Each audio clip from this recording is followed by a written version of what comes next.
For why the Iranian team had to make an immediate return to Tijuana. It's obvious the U.S. government has issues with Iran's participation in the World Cup. The two countries are still involved in a military conflict. More than 70,000 people were in SoFi for Monday night's first-round match for Iran and New Zealand. Many of the fans were former Iranian citizens now living in the L.A. area. According to census data, the L.A. area is home to about 140,000 Iranians. Iran is back in SoFi on Sunday to play Belgium. They're in Seattle on June 26th to face Egypt. No debates, no speculation, just the info you need. That's your KBLA Sports Minute. I'm Ray Richardson on KBLA Talk 1580. Stand up! When the story gets twisted, who's going to tell the truth? When they cut the microphones, who's still talking? When history gets rewritten, who remembers what really happened? We do. KBLA Talk 1580. Black media isn't just important right now, it's essential. Because when mainstream outlets move on, we stay. When the headlines ignore our communities, we don't. When decisions are being made that affect Black lives in our schools, our neighborhoods, our economy, KBLA is in the room. This is more than radio. This is a lifeline, a record, a rallying cry. Black stories, Black voices, Black power. The heat is on. On the air and in the culture. KBLA Talk 1580. Stay connected. Stay informed. Stay loud. Stand up!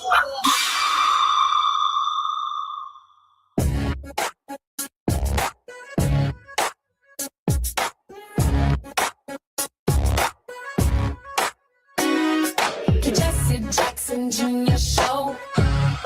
The Jesse Jackson Jr. Show. The Jesse Jackson Jr. Show. The Jesse Jackson Jr. Show. Come on and talk with me. Come on and listen to me. Come on and talk with me. Come on and listen to me. KBLA Talk 1580. Download the app.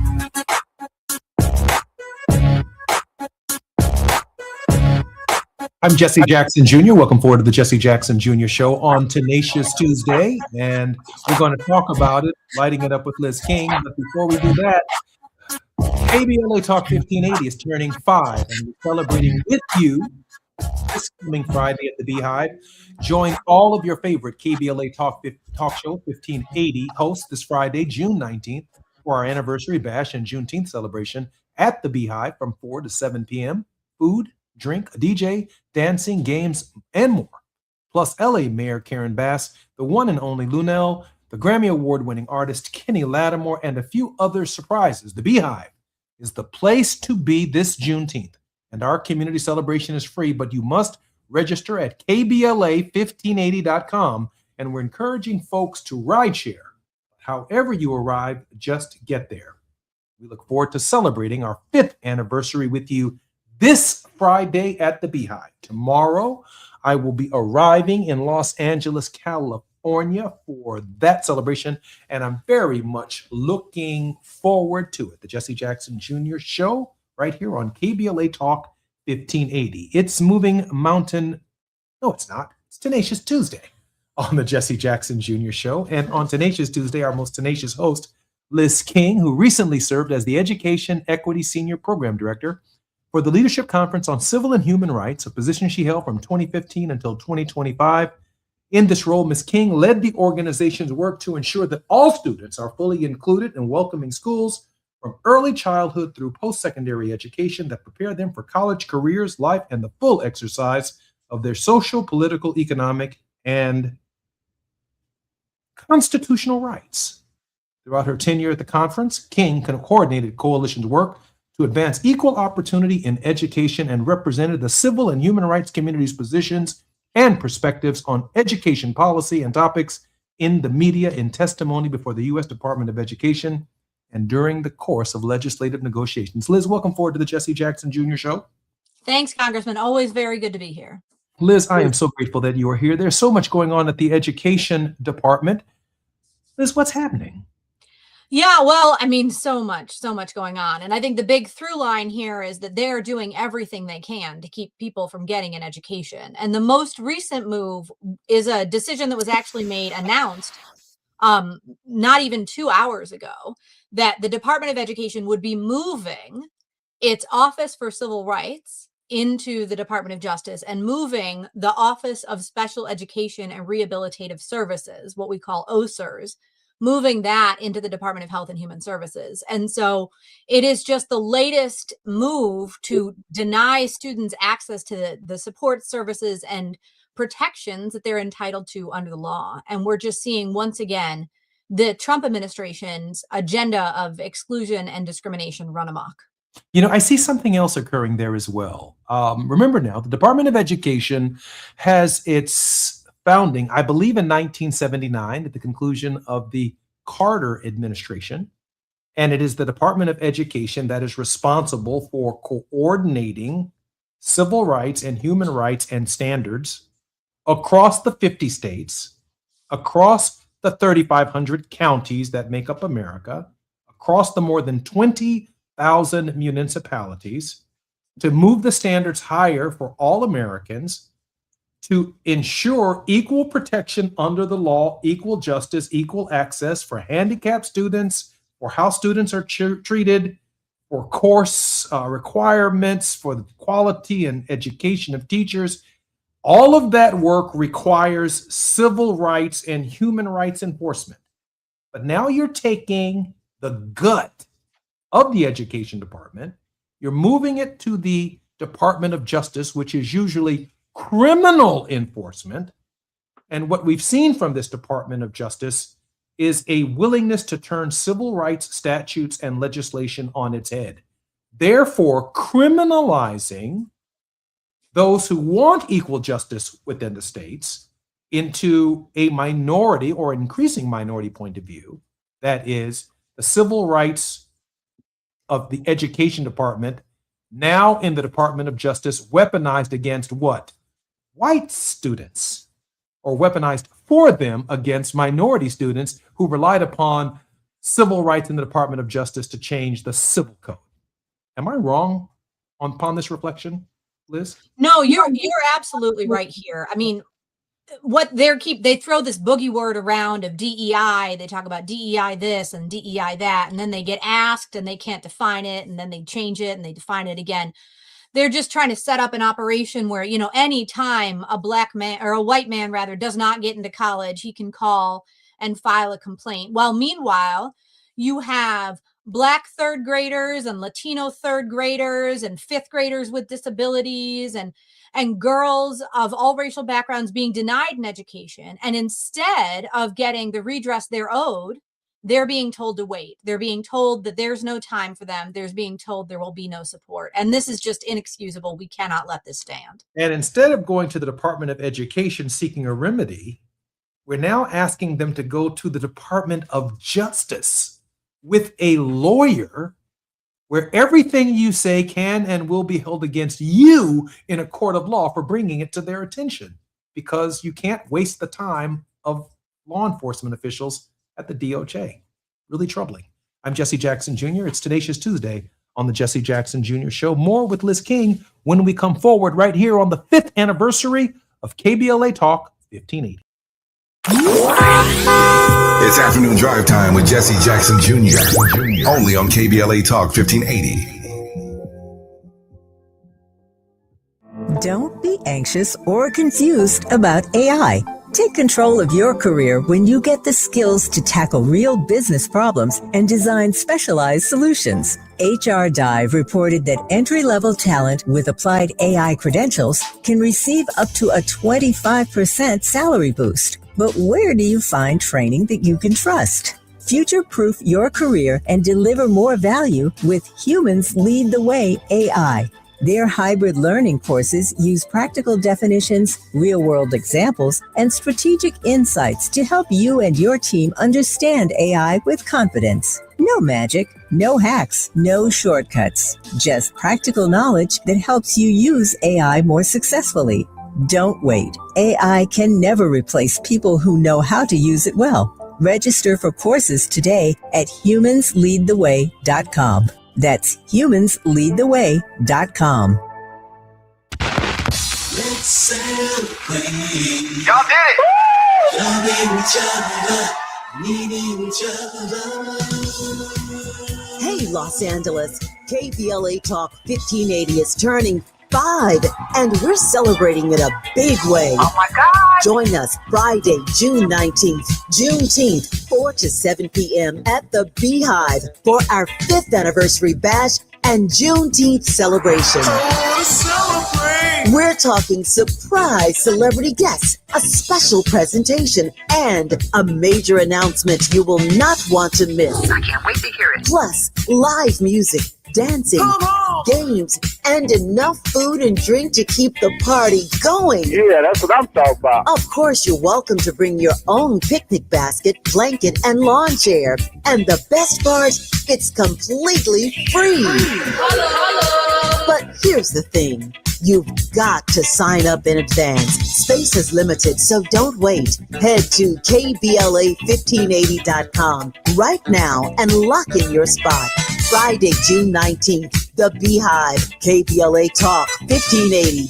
5 years strong, and we're just getting started. Happy anniversary, KBLA! Yeah, man. If you have unfiled taxes or are in debt to the IRS, this is important news. Did you know the IRS has programs specifically designed to help people struggling with tax debt? Powerful tax assistance programs that can save you thousands if you qualify. No one knows these programs better than the experts at Optima Tax Relief, America's most trusted tax resolution firm. A-rated by the Better Business Bureau, their award-winning tax attorneys and licensed professionals have resolved over $3 billion of tax debt for their clients.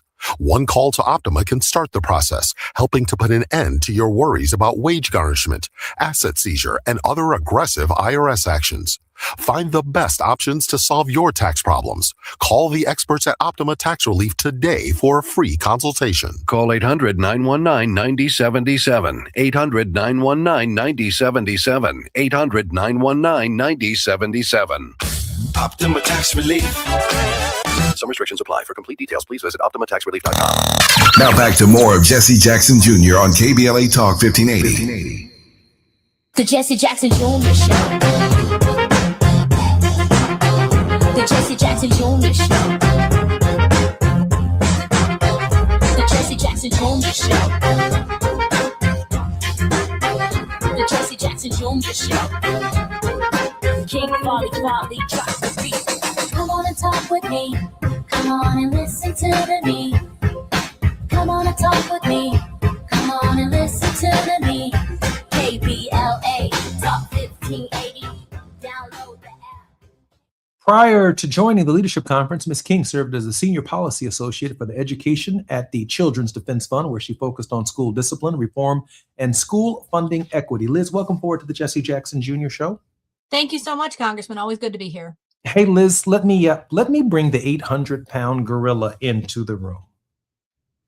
This coming Friday, we are celebrating, for some who don't understand the history, and commemorating for others Juneteenth.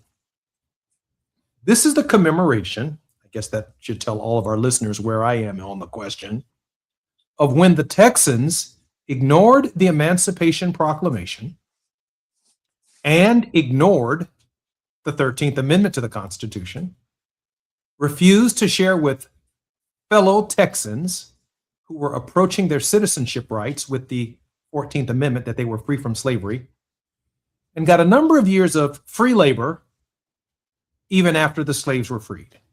I had a conversation at great length, not an argument, because it was a friendly conversation between Sheila Jackson Lee and I, the late Sheila Jackson Lee, as to whether or not the holiday should be nationalized or we should just leave it as Al Green had intended. Then State Representative Al Green fought to make the Juneteenth commemoration a Texas state holiday.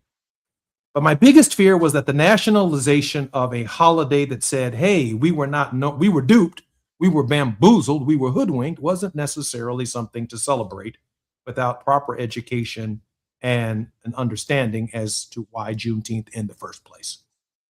That notwithstanding, it does mean, however, with a civil rights department that was formerly housed in the Department of Education, now moved to the Department of Justice, that a plaintiff and their parents in a local school where Juneteenth is now celebrated as a national holiday, it's possible that they could file an action and say that I don't want to talk and I don't want Juneteenth taught in my local school system, and the Department of Justice take up the case with the enormous resources that is the federal government, literally flipping the idea of prosecution right on its head. Liz, the possibility is inevitable.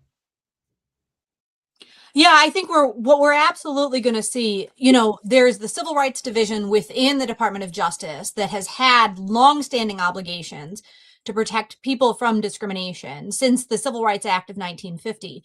But the Civil Rights Division works differently, and it is very much a law enforcement model, and it is designed to look systemically and has done incredibly important work.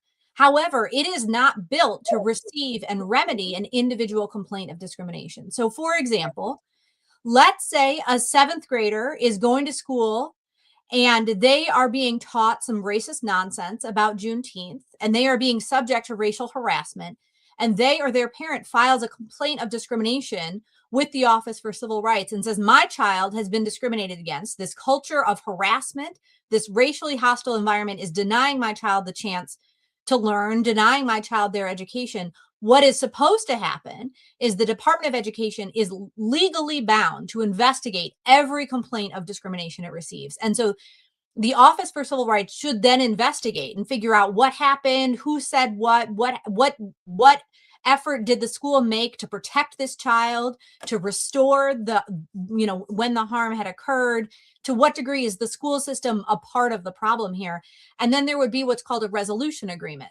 So the Office for Civil Rights would sit down with the school district, and there would be a plan for what they were going to change to protect, to heal that child and to protect future children. And that's how it was supposed to work. But if they're going to move this to the Civil Rights Division, then the question becomes, well, are they going to get a lawyer? Are they going to go to court? And the answer is, a lot of the time, most of the time, the answer is no, even in a situation if they actually respected the rights of that child.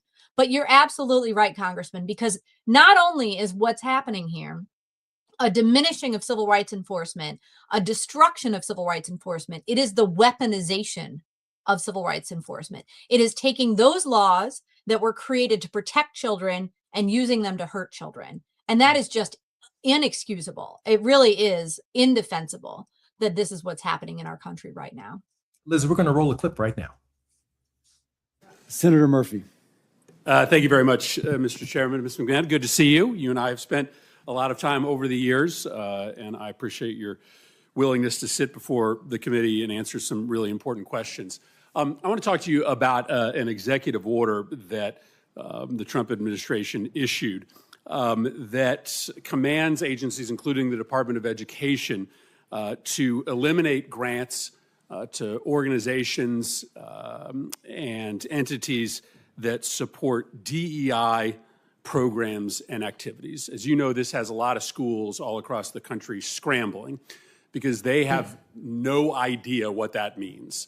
They don't know because the order doesn't define DEI as to whether they are in compliance or out of compliance and whether they are going to have their federal grants compromised. How does a school know whether it's running a DEI program or not? Well, certainly, and thank you, Senator, and it is good to see you again outside of the state of Connecticut, where we run into each other. DEI, I think, has been, it's a program that's tough. It was put in place ostensibly for more diversity, for equity and inclusion, and I think what we're seeing is that it's having an opposite effect. We are getting back to more segregating of our schools instead of having more inclusion in our schools. When there are DEI programs that say that Black students need separate graduation ceremonies or Hispanics need separate ceremonies, we are not achieving what we wanted to achieve with inclusion. Let me give you an example then. So this order applies to Department of Defense schools, and those schools have canceled all programming around Black History Month. So if a school in Connecticut celebrates Martin Luther King Day and has a series of events and programming teaching about Black history, are they in violation of a policy that says schools should stop running DEI programs? Not in my view. That is clearly not the case. The celebration of Martin Luther King Day and Black History Month should be celebrated throughout all of our schools.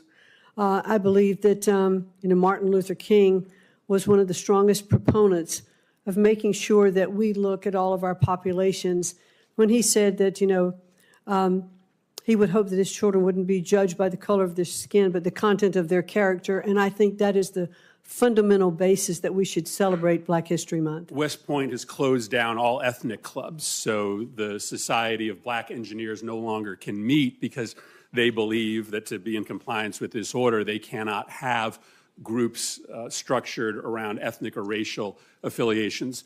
Would schools, would public schools be in violation of this order? Would they risk funding if they had clubs that students could belong to based on their racial or ethnic identity? Well, I certainly today don't want to address, hypothetical situations. I would like, once I'm confirmed, to get in and assess these programs, look at what has been covered. Is that a pretty easy one? I mean, you're saying that it's a possibility that if a school has a club for Vietnamese American students or Black students where they meet after school. That was Senator Chris Murphy during the confirmation hearing of Linda McMahon during the Senate confirmation for her to be Secretary of Education. I got to be candid with you, Liz. I'm even more confused after hearing the testimony of the Secretary of Education than I was before. However, this order closing the Civil Rights Department at the Education Department and moving into the Department of Justice, from my perspective, couldn't make it more clearer what they're targeting. Liz? No, absolutely. I mean, what we see is somebody who is obviously unqualified to serve in the role of Secretary of Education. They are trying to prohibit things they can't even tell you what they're trying to prohibit.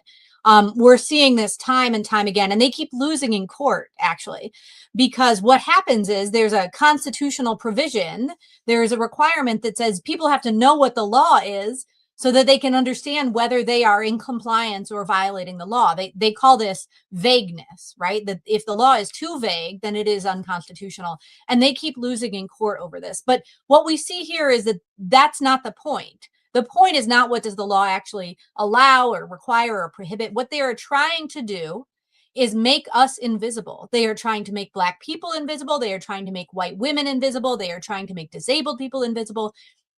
They are trying to take away our history. They're trying to take away our stories. They're trying to take away who we are. They're trying to tell us we don't belong. You know, as we're thinking about the 4th of July coming up and this big conversation, we think about Juneteenth coming up and this big conversation, who belongs here?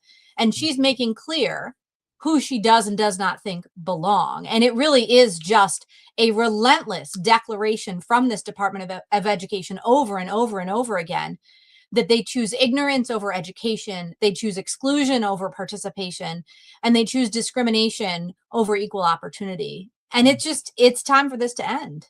Liz, you know, I mean, she was clear that she supported, at least during her confirmation hearing, Martin Luther King Jr. and I assume his federal holiday, since it is the law, and so is Black History Month.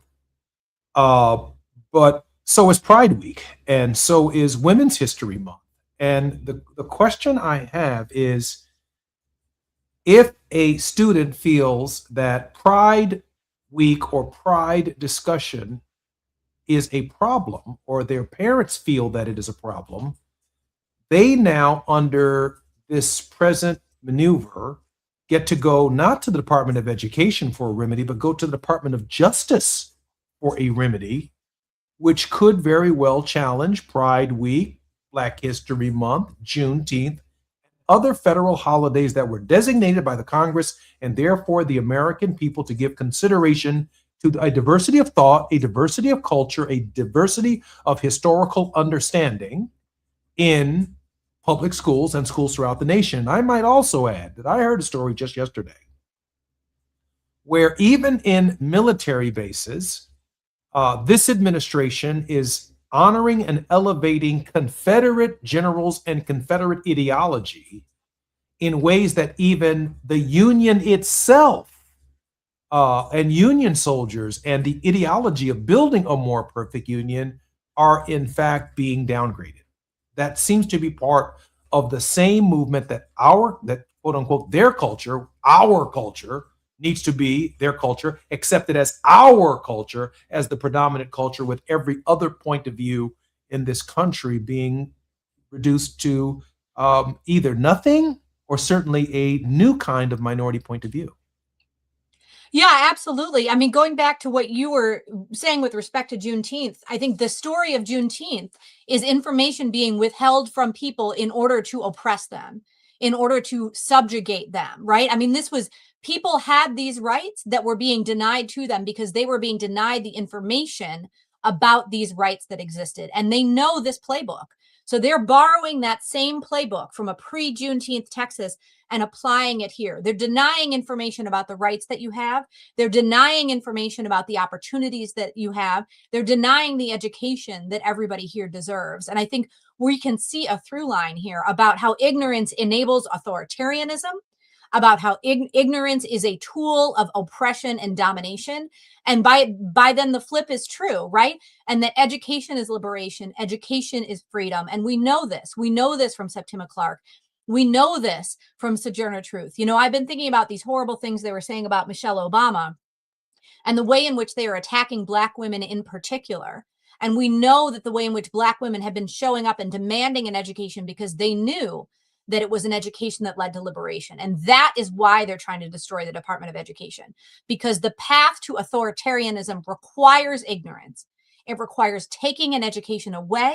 We're seeing all this nonsense with respect to student loans. They're trying to make people borrow more money. They're trying to make a college education out of reach because they're trying to take away our education, because when they take away the education, that is the path to taking away freedom and opportunity. And they know that, and that's exactly what they're doing. They're doing this on purpose. It's not an accident. It doesn't get any clearer than that which is presented to us by Liz King, especially if you're on the 405, the 101, the 110, the 118, the 10, or the 5. I'm Jesse Jackson Jr. You're listening to the Jesse Jackson Jr. Show. What was once a localized problem, a problem in Texas, has now become a nationalized issue with the Juneteenth holiday. And now that it's national, it allows the right wing to attack it in places where it wasn't a problem before it was a problem.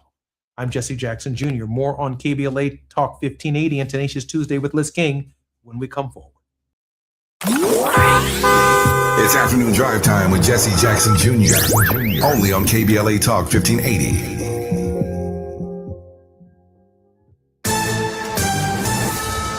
I'm Amber Payton with BIN News Now. Chicago leaders are celebrating a new mixed-use redevelopment project on the South Side. More importantly, it will be a community-centered business hub that is featuring Black-owned retail businesses, restaurants. That's Black Mayor Brandon Johnson, who helped break ground on the re-up at 59th and Racine, a more than $6 million project that will turn a vacant building into the new headquarters for the Resident Association of Greater Inglewood. Jury selection is underway in the federal death penalty trial of Peyton Gendron, the man charged in the 2022 racially motivated mass shooting at a Buffalo, New York supermarket. Gendron is already serving life without parole after pleading guilty to killing 10 Black people at Tops. And Sean Diddy Combs' release date from federal custody has been moved up again. The Bureau of Prisons now lists his release from Federal Correctional Institution Fort Dix as February 23, 2028. Get BIN News Now on demand 24/7 on the iHeartRadio app. Wild Rivers is now open daily with over 25 slides and attractions for thrill seekers and lazy river chillers. Visit wildrivers.com for great values on season passes and daily tickets. That's wildrivers.com. Wild Rivers, where there's sun and fun for everyone. This is the KBLA Sports Minute with Ray Richardson. When Serena Williams announced her comeback 2 weeks ago to play doubles at the HSBC Championships in London, a lot of folks were hoping that she would eventually reunite with her sister Venus. Well, it's going to happen. Venus and Serena have accepted wildcard invitations to play doubles together at this year's Wimbledon. The Compton sisters are teaming up for the first time since the U.S. Open in 2022. Venus is 46, Serena is 44. They won 14 Grand Slam doubles titles together, 6 of them at Wimbledon. Venus and Serena have had a lot of success at the All England Club in London. Serena has 7 singles titles at Wimbledon, Venus 5. Venus and Serena have a combined 18 championships at Wimbledon. Ticket sales in London are expected to jump with the news of the Williams sisters making their return. First day of competition at Wimbledon is June 29th. No debates, no speculation, just the info you need. That's your KBLA Sports Minute. I'm Ray Richardson. More news, opinions, and conversation when we come forward on KBLA Talk 1580. This isn't a talk show. It's a town hall with no walls. This is KBLA Talk 1580. In a world full of noise, one station keeps it real. KBLA Talk 1580, where the conversation goes deeper, the voices sound like yours, and the issues that matter most to our community take center stage. Progressive, powerful, unapologetically us. Whether you're driving through the city or tuning in from your home or office, join the public square. KBLA Talk 1580. Your home for talk that enlightens, encourages, and empowers. Listen live on our free KBLA 1580 app, on our website at KBLA1580.com, or on your radio dial at 1580 AM. Unapologetically progressive. All I need is one mic. With a KBLA Talk 1580 editorial, I'm Tavish Smiley. We continue our look at what is happening and what is not happening along the Destination Crenshaw corridor. Last time we talked about the promises made to this community. Today we talk about the reality on the ground, and it is not pretty. Let's start with something as basic as a visit to the vet. Customers of the local veterinary clinic right next door to this studio are forced to park blocks away and carry their sick and injured animals through conditions that no pet owner or sick animal should have to endure. Why? Because the construction has blocked access to the vet's parking lot for years now. The vet is losing clients, the vet is losing revenue, and frankly, who can blame these customers for not coming back? This is but one example of a small Black-owned business being quietly strangled, and nobody at City Hall seems to notice or care. And the conditions along this corridor, they are not just an eyesore, they are a health hazard. Unsanitary conditions and repeated health code violations are doing exactly what you would expect, inviting vermin into our neighborhood. Rodents, pests, the kind of infestation that does not stay in one place. It spreads into homes, into restaurants, into our daily lives for years now. Then there is this. The houseless are finding refuge in the construction cubbyholes and unfinished spaces left wide open along this project. These are precious human beings, to be sure, in desperate situations. But this is also a safety and liability crisis that the city created and has yet to address for years now. In our prior editorial, trying to save some space for Grace, we did not call his name. But after a full week of running the editorial hourly, highlighting the myriad delays, business losses, health violations, safety concerns, and more, we have heard absolutely nothing from City Council President Marquise Harris Dawson. Nothing. Not a word. The council member who represents this district has gone silent. You see why we call this project procrastination, Crenshaw? And so I repeat, Crenshaw deserves better. With a KBLA Talk 1580 editorial, I'm Tavis Smiley. As always, we welcome your feedback.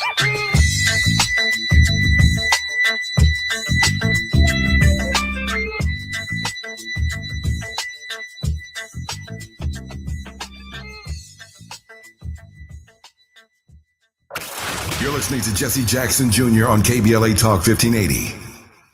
The Jesse Jackson Jr. Show. The Jesse Jackson Jr. Show. The Jesse Jackson Jr. Show. The Jesse Jackson Jr. Show. King Quality drops the beat. Come on and talk with me. Come on and listen to me. Come on and talk with me. Come on and listen to me. KBLA Talk 1580. Download the app. I'm Jesse Jackson Jr., listening to the Jesse Jackson Jr. Show on KBLA Talk 1580. We are turning 5 years old on this coming Friday. We're celebrating it with you. Join all of your favorite KBLA Talk 1580 hosts this Friday, June 19th, for our anniversary bash and Juneteenth celebration at the Beehive from 4 to 7 p.m. That's rush hour. Just rush on over to the Beehive. Food, drink, a DJ, dancing, games, more, and plus, Mayor Karen Bass is going to be joining us, the one and only Luenell, the Grammy Award-winning artist Kenny Lattimore, and a few other surprises. The Beehive is the place to be this Juneteenth, and our community celebration is free, but you must register at KBLA1580.com. You must register at KBLA1580.com, and we're encouraging folks to ride share. But however you arrive, just get there. We look forward to celebrating our 5th anniversary with you this Friday at our Juneteenth anniversary festival. In this hour, Liz King is our very special contributing guest. Liz, welcome forward to the Jesse Jackson Jr. Show.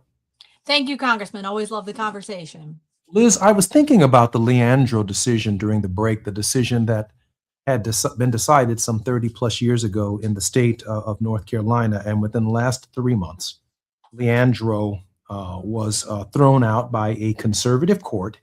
It was a decision where a white plaintiff's family moved from an urban area where they were enjoying a high quality education.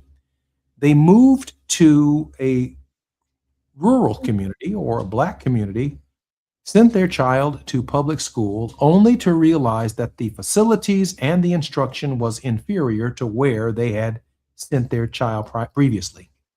They brought a lawsuit, and the court, at the trial court level, at the appellate level, all the way up to the state Supreme Court, ruled that the schools in the state of North Carolina were unequal, and that the state legislature must appropriate and spend billions of dollars to make them of equal high quality.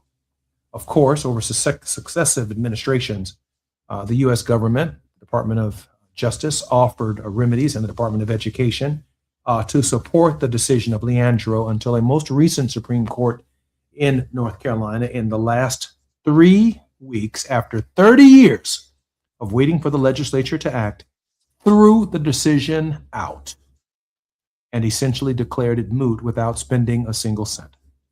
I can only imagine that millions of dollars of lawsuits and hundreds of cases are on their way to courts around the country using this kind of reverse logic of discrimination, a kind of anti-historical perspective, a kind of post-Brown versus the Board of Education reality is creeping back into our systems on a scale that we have not seen. Liz, is there anything that we can do about it? I know we got to vote in the midterms, and I don't hear much about Democrats arguing for equal high quality education right now. We're trying to stop Trump. We're trying to deny Trump a majority in the Congress, but congressmen just don't vote on presidential behavior. They vote on issues like the ones that are before us right now, for which you have dedicated your life to remedying. Liz King? Absolutely, Congressman. I mean, we vote. All of us are going to say that every day. Voting is just so important. But I think what you have talked about is even more important in some way, which is, what are we voting for? What is this all actually about? I mean, obviously, this man needs to be stopped and has no business being president. And obviously, he is doing terrible things in Washington, D.C., around the country and around the world. And obviously, this man has no business having any power or authority over anybody else's life. And obviously, all of that is true. And what is our plan moving forward? Because our country was not doing a good enough job before this man got into office. And it really is about time. I mean, I know when you were in Congress, this was a huge priority of yours. What is the future of education going to look like? What is the future of education in the United States? And I think, your invocation here of the Juneteenth Day of Remembrance and sort of this forthcoming 4th of July, we are in a period of thinking about who we are as Americans and who we will be. And education has always been a part of that story, has always been a part of the question. And you talked about that North Carolina litigation, and there was litigation in Pennsylvania. In Ohio, there was a lawsuit, and Congressman Shaka Fattah talks about this all the time. There was a lawsuit where the Supreme Court for the state of Ohio found that the education system in the state of Ohio was unequal and found there was nothing they could do about it. And so it really is up to state legislatures and the Congress to finally have a plan to move us towards equal educational opportunity. There were these big economic analyses, and, the Federal Reserve and all of these banks did all this research, and they found how much it costs our gross domestic product in the way that we provide an unequal education, because we deny some children the opportunity to learn how to read and how to do math alongside their peers. Because we deny them that chance to learn, then they are not in a position to contribute to our economy in the way that they are capable of. And so it really is just a question of, when will these policymakers get together and meaningfully commit to provide for the education system that all of our children deserve? The goal is to turn people into tax revenue generators so they can pay taxes, and not tax consumers where they find themselves on welfare and needing various forms of public subsidy. But it presupposes that they get the highest form of education possible, that they can be competitive in any given economy, including economies that are quickly changing, leaving potentially millions of people without work or under capable of providing the kind of work necessary in the current growing economy, which right now happens to be largely fueled by artificial intelligence. So if you're listening to my voice and your child is in a public school or even a private school anywhere in this nation, artificial intelligence and an understanding of it is not being offered as course selection. I'm talking about your children who are being systematically miseducated or undereducated or ill-prepared to participate in the right now economy, the right nowness of it all. Liz, can you share with us the urgency of the hour? Absolutely. We are entering a threshold question of whether the people will use AI or AI will use the people. And our education system needs to be in a position to offer children the opportunity to understand this technology and to use this technology so that they are not used by it. One of the things I am most concerned about is moving into a scenario in which children in poverty are taught by robots and wealthy children are taught by human teachers. And we're seeing over and over again these initiatives that look to undermine teaching, undermine the critical work of educators, and outsource that to an app, outsource that to a technology. And we need to find ways to use this educational technology to support the brilliance of our children, to support the growth and development of our children, and not enable our children to be exploited by this technology and not undermine the very human act of teaching. And so there's a lot going on here. We're going to need families to really speak out and ensure that their children are the users of technology, the understanders of technology, and not just the product of technology. You know, it's fascinating because this week I talked about education with Ernest Krim, and the more you mention this, you have to ask yourself the question, for those of you who think robots in the classroom would be the answer, would a robot be able to discern that a child in the classroom is hungry? Would a robot be able to discern in a classroom whether or not a child is abused or in some kind of mental crisis?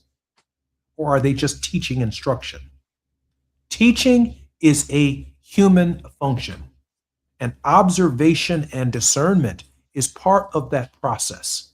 That's why we need to honor our teachers. We need to pay them what they're worth because they play a role in the rearing of our children too. I'm Jesse Jackson Jr. This is the 5th anniversary of KBLA Talk 1580. Look forward to seeing everybody at the Beehive. More when we come forward with Liz King right here on KBLA Talk 1580. While you're stuck in traffic, we can at least bring you up to speed on the news of the day. You're listening to Jesse Jackson Jr. only on KBLA Talk 1580.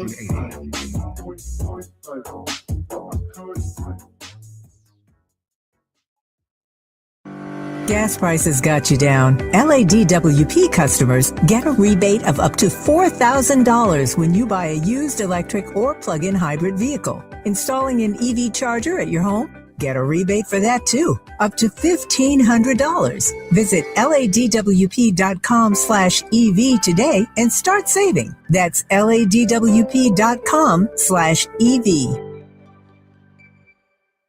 If you're an African American mom who is pregnant or have a baby under 6 months old, you deserve care that lifts, listens, and lasts. Black Infant Health is for you. It's a free program with individual support, group sessions, and resources to start your mothering journey. BIH makes space for moms and their families to create community. Learn more about the programs in Los Angeles County. Check us out at blackinfanthealth.org. KBLA Talk 1580. We've got a lot to talk about. KBLA Talk 1580, connecting you with services and solutions. Created with a share of the 1984 Olympic Games surplus, LA 84 began operations in 1985 as a grant-making and educational foundation. Today, the LA 84 Foundation supports hundreds of nonprofit youth sports organizations throughout Southern California annually, trains coaches, commissions research, convenes conferences, and maintains the world's premier Olympic and sports library collection. They are transforming lives and communities through the power of youth sports. To find out about youth sports programs for yourself or your child, and to get information about the grants and support they offer to schools and nonprofits, or if you want to make a donation, please visit la84.org. That's la84.org. Or you can call them at 323-730-4600. This is a community call to action from KBLA Talk 1580. Lena Bloom for the Bail Project. Imagine you're stuck in a jail cell and you can't afford bail and someone offers you a way out. Just plead guilty and you can go home and kiss your kids goodnight. What do?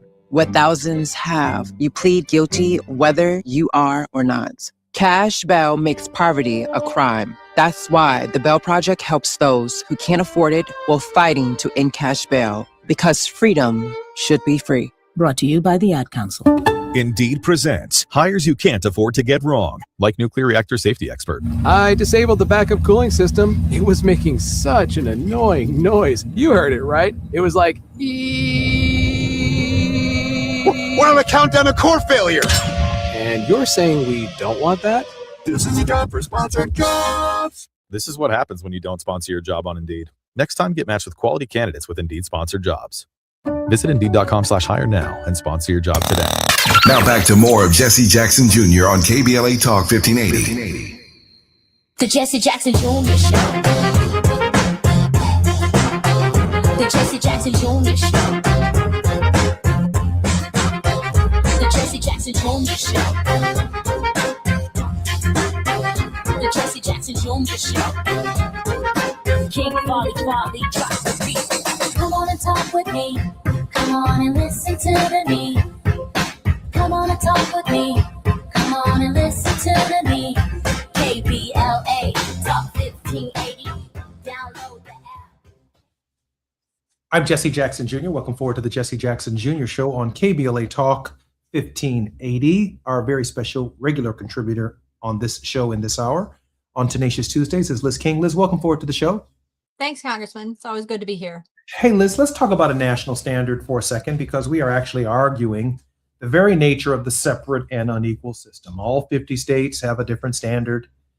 Blue states will have some standards, and Republicans and red states will have a different standard. And I'm not going to argue about which one of the states is going to have the highest standard. And we should all move to that state when we have children that are young and formative, chasing education. And hopefully we'll get jobs in those states where that's possible.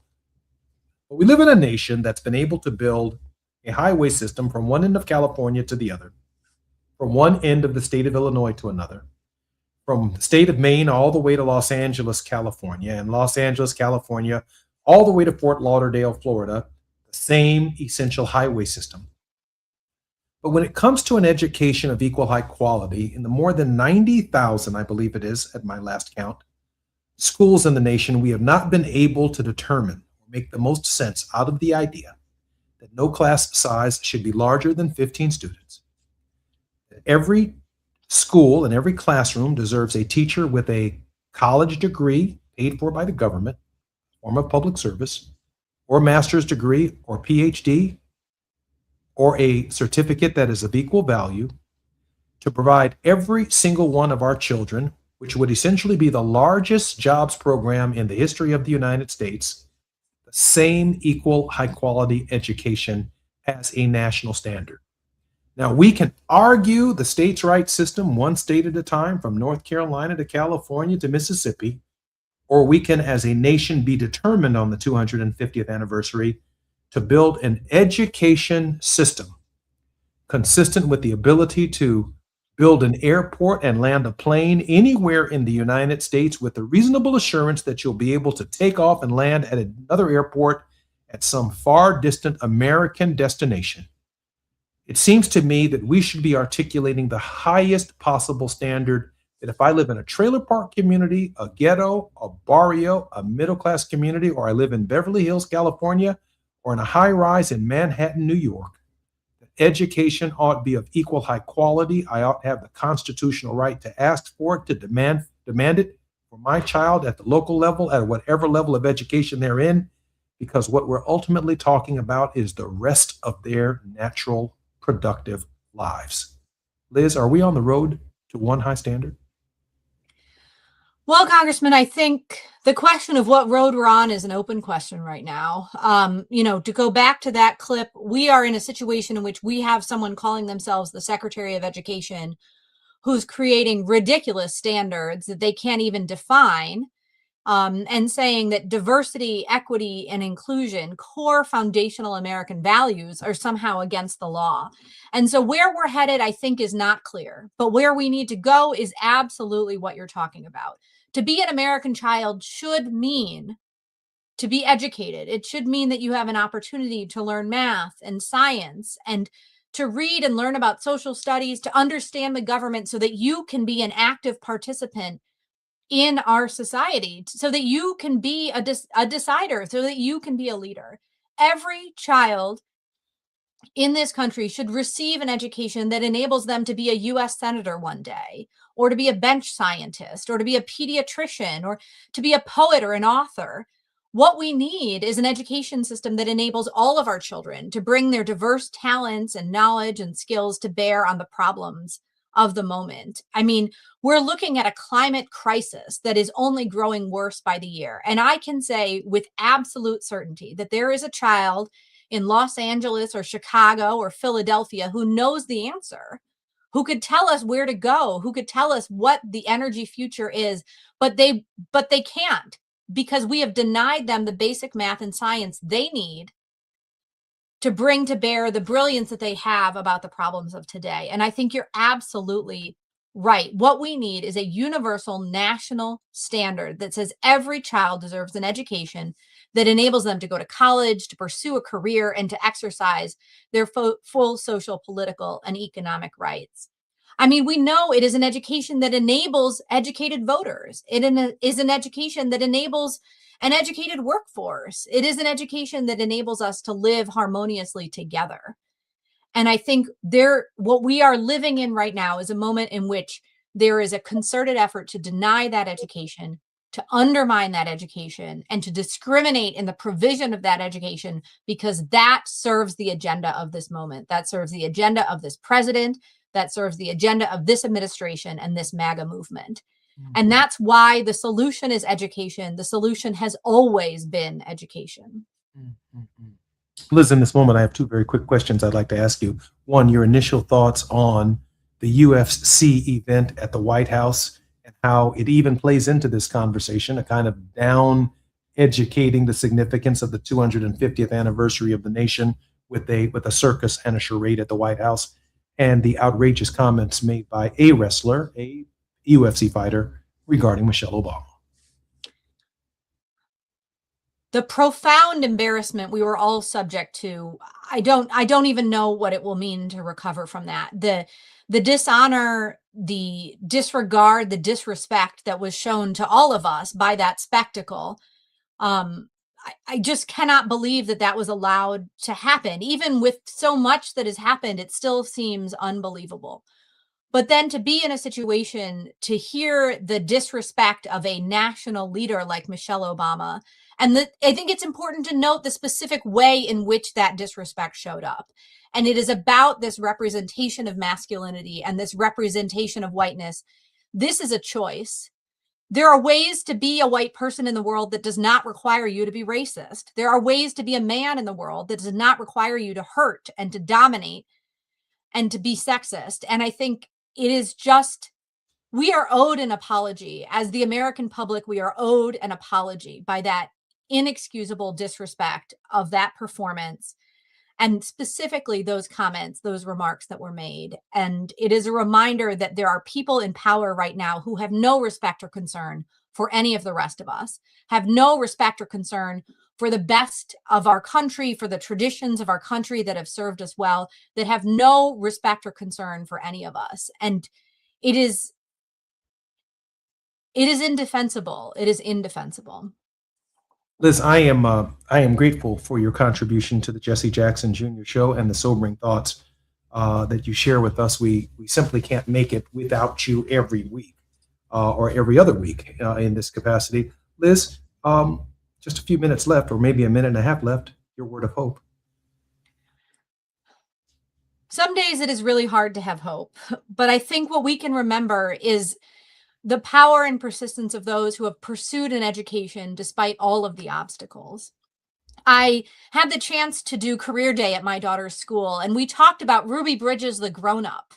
And we know the story of Ruby Bridges, the grown-up. And I've been thinking a lot about Ruby Bridges, who has spent her whole life opening doors for other children, making sure that every child had a chance to pursue an education. And I think that's what I'm going to carry with me, is the power of Ruby Bridges, the child, the power of Ruby Bridges, the grown-up, and what we all have to learn, and the way that all of us can move forward in a country in which all children are educated, in which the best and brightest of each one of us, all of our gifts and talents are brought to bear. And I am optimistic that we will get there together. It is the 5th anniversary of KBLA. We're on Tenacious Tuesdays with Jesse Jackson Jr. and Liz King. In the next hour, our very special and regular contributor, Barbara Arnwine, will be with us. We'll be on the grind with Barbara Arnwine, but we can't thank Liz King enough for her weekly and bi-weekly contribution to the Jesse Jackson Jr. Show. A lot going on at the Department of Education. There's a lot our parents should be concerned about for our children in this very delicate hour of the 250th anniversary of the Declaration of Independence, and the idea, the philosophical idea, the premise that all men, yes, all men and women are created equal. Well, there's a lot to be desired in that ambition. We've got a lot of work to do. I'm Jesse Jackson Jr. More on KBLA Talk 1580 with Barbara Arnwine when we come forward. KBLA 1580 Santa Monica. I'm Amber Payton with BIN News Now. Chicago leaders are celebrating a new mixed-use redevelopment project on the south side. More importantly, it will be a community-centered business hub that is featuring Black-owned retail businesses, restaurants. That's Black Mayor Brandon Johnson, who helped break ground on the re-up at 59th and Racine, a more than $6 million project that will turn a vacant building into the new headquarters for the Resident Association of Greater Inglewood.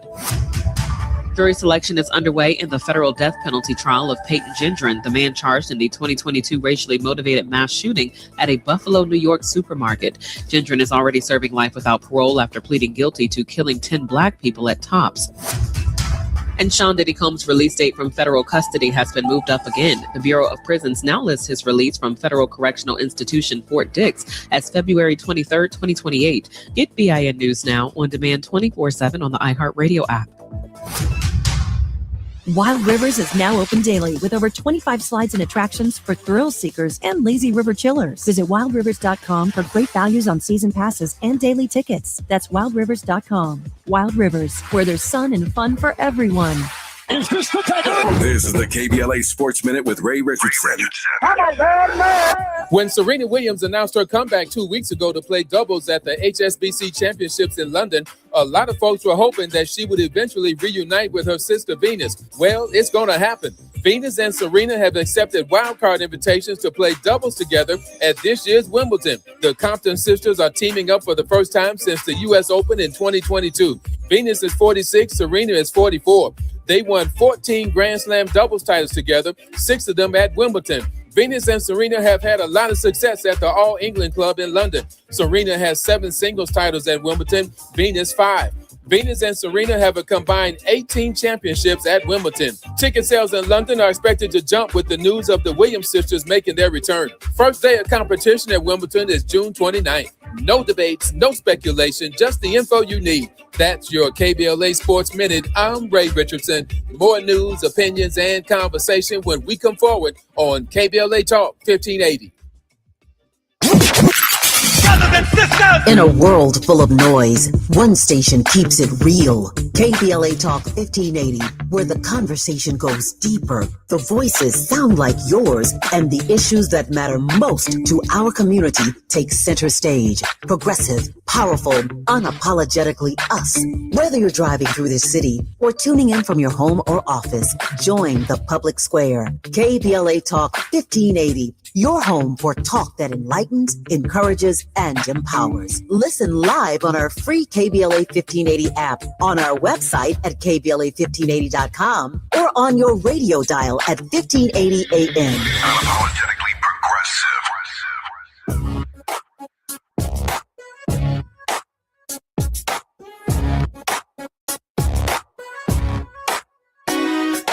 Jesse Jackson Jr. Show. The Jesse Jackson Jr. Show. The Jesse Jackson Jr. Show. The Jesse Jackson Jr. Show. Come on and talk with me. Come on and listen to me. Come on and talk with me. Come on and listen to me.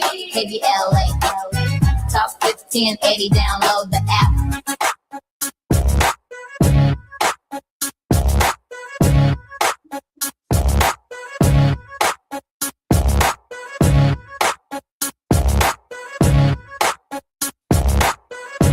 I'm Jesse Jackson Jr. Welcome forward to the Jesse Jackson Jr. Show. It's Tenacious Tuesday, and we are on the grind with Barbara Arnwine, arriving tomorrow in Los Angeles, California.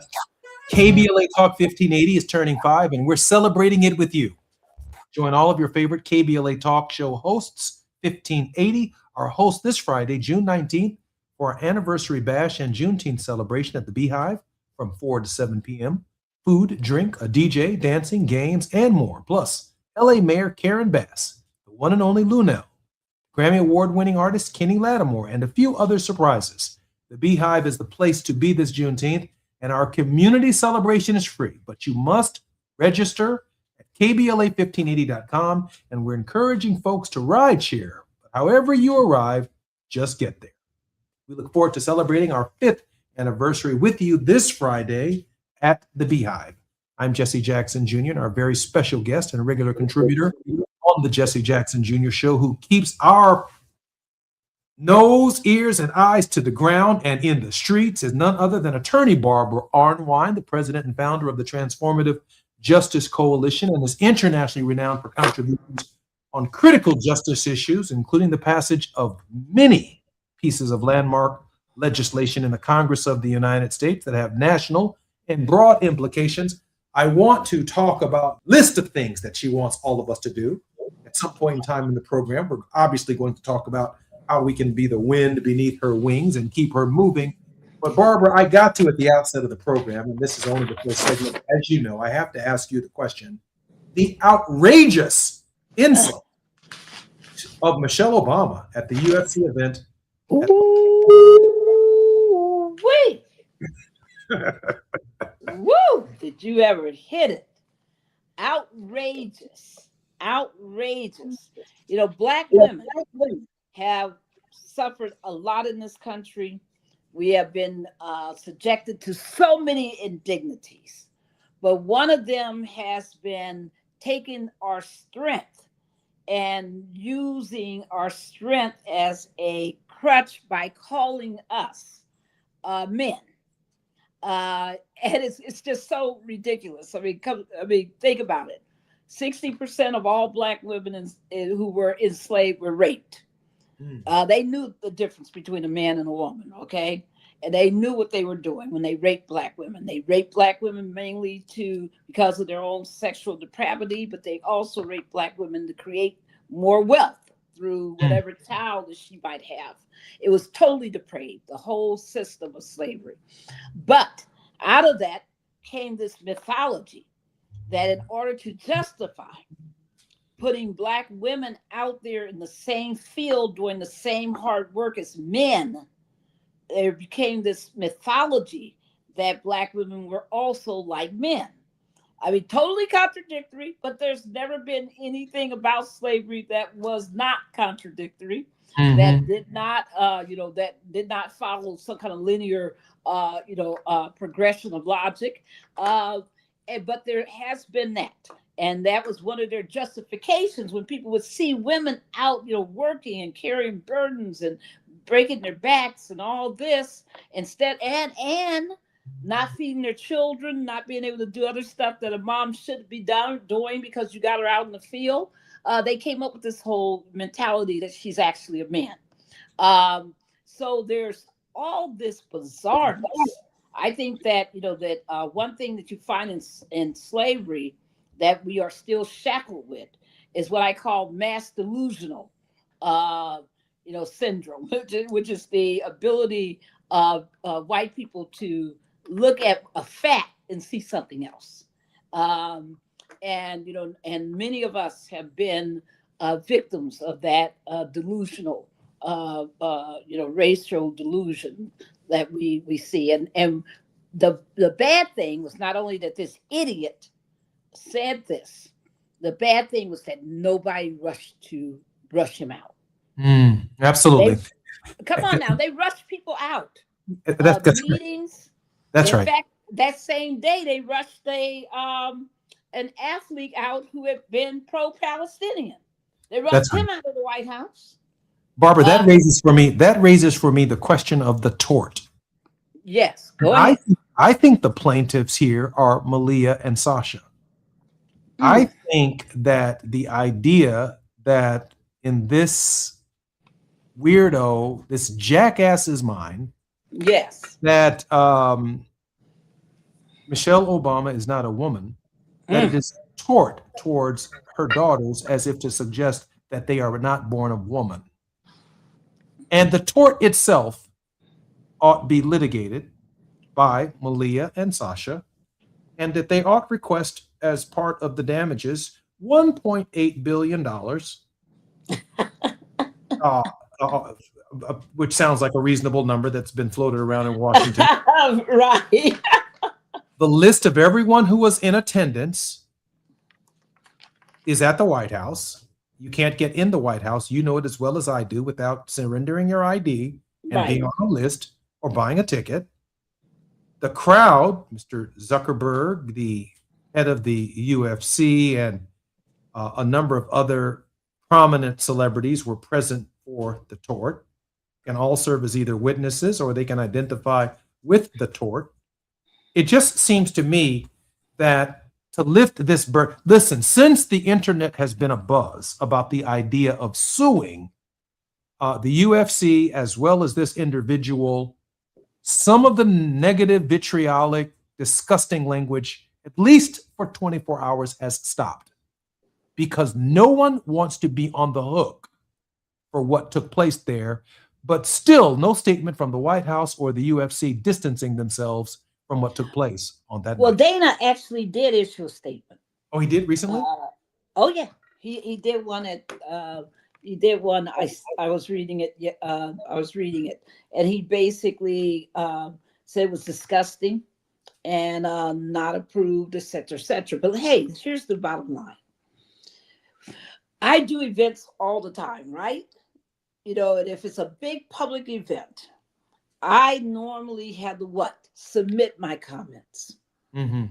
Somebody approves them, especially if they're on the White House grounds. I've never been able to give a speech on the White House grounds that was not vetted, approved, gone through several iterations. Come on, the most famous story of John Lewis's life, right?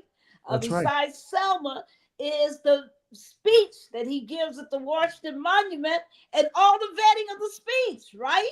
Barbara, give me 1 second. You know we got to come forward. I'm Jesse Jackson Jr. listening to Barbara Online. We're on the grind right here at KBLA Talk 1580. More when we come forward. It's afternoon drive time with Jesse Jackson Jr. Only on KBLA Talk 1580.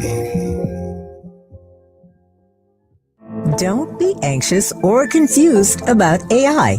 Take control of your career when you get the skills to tackle real business problems and design specialized solutions. HR Dive reported that entry-level talent with applied AI credentials can receive up to a 25% salary boost. But where do you find training that you can trust? Future-proof your career and deliver more value with Humans Lead the Way AI.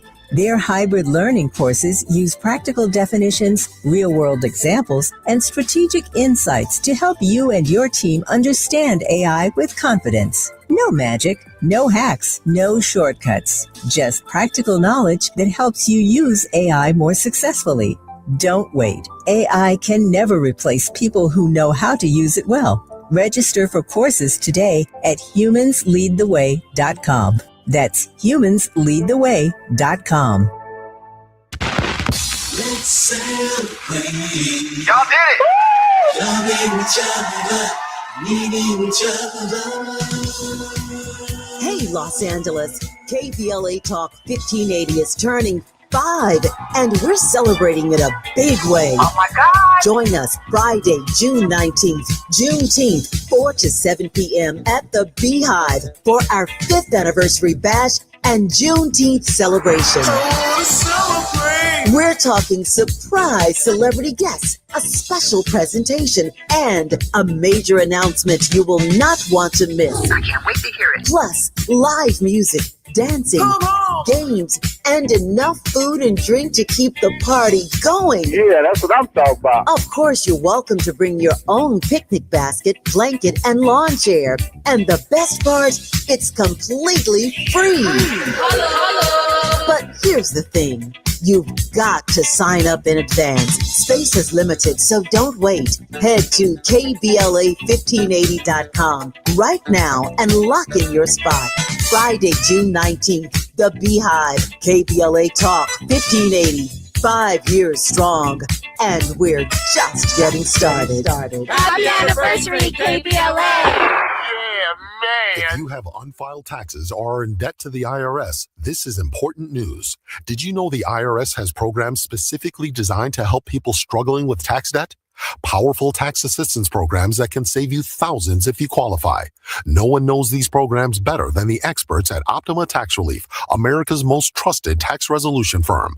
A-rated by the Better Business Bureau, their award-winning tax attorneys and licensed professionals have resolved over $3 billion of tax debt for their clients. One call to Optima can start the process, helping to put an end to your worries about wage garnishment, asset seizure, and other aggressive IRS actions. Find the best options to solve your tax problems. Call the experts at Optima Tax Relief today for a free consultation. Call 800-919-9077. 800-919-9077. 800-919-9077. Optima Tax Relief. Some restrictions apply. For complete details, please visit OptimaTaxRelief.com. Now back to more of Jesse Jackson Jr. on KBLA Talk 1580. The Jesse Jackson Jr. Show. The Jesse Jackson Jr. Show. The Jesse Jackson Jr. Show. The Jesse Jackson Jr. Show. King Quality drop the beat. Come on and talk with me. Come on and listen to me. Come on and talk with me. Come on and listen to me. KBLA Talk 1580. Download the app. I'm Jesse Jackson Jr. Welcome forward to the Jesse Jackson Jr. Show on KBLA Talk 1580. Currently, Barbara Arnwine serves as co-chair and facilitator of the National Commission for Voter Justice, the Millennial Voters Matters convenings, and the Voting Rights Alliance. She was the head of the Lawyers Committee for Civil Rights Under Law from February 1989 until June 2015. Barbara, welcome forward to the Jesse Jackson Jr. Show. It's good to be here. Barbara, you may have a thought that you wanted to complete from the last segment. And after you do, please share with us where we should be going, what's going on out here in the country, what's going on in the streets, and what should we turn our attention to? Barbara Arnold. Yes, thank you so much. Everyone, I was talking about the whole story of John Lewis at 20, I think he's 23 at the time. And he is the youngest speaker for the March on Washington, 1963. It's being held at the Lincoln Memorial. The White House has kind of approved this event. And the whole battle is, what is John Lewis going to say? John Lewis, everybody must turn in their remarks. As I mentioned, if I go to a White House event at the White House, and I'm going to speak, they thoroughly vet every word I'm going to say.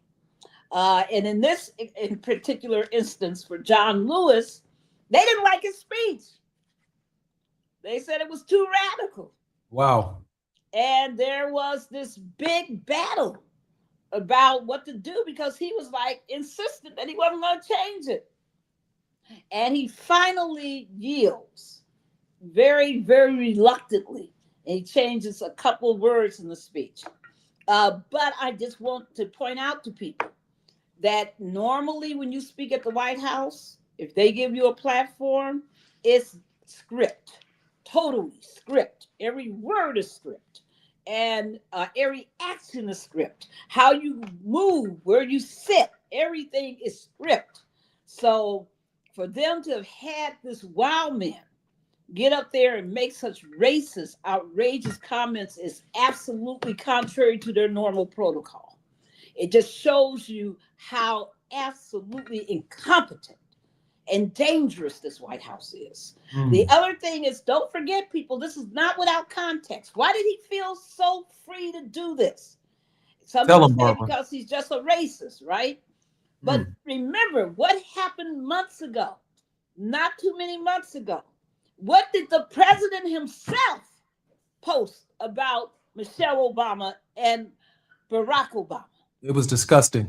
Exactly. And he felt emboldened by that. He clearly felt he was walking in a tradition that was consistent with what the president himself believed. Kind of sounds like January 6 rioters who heard something at the White House and got to marching.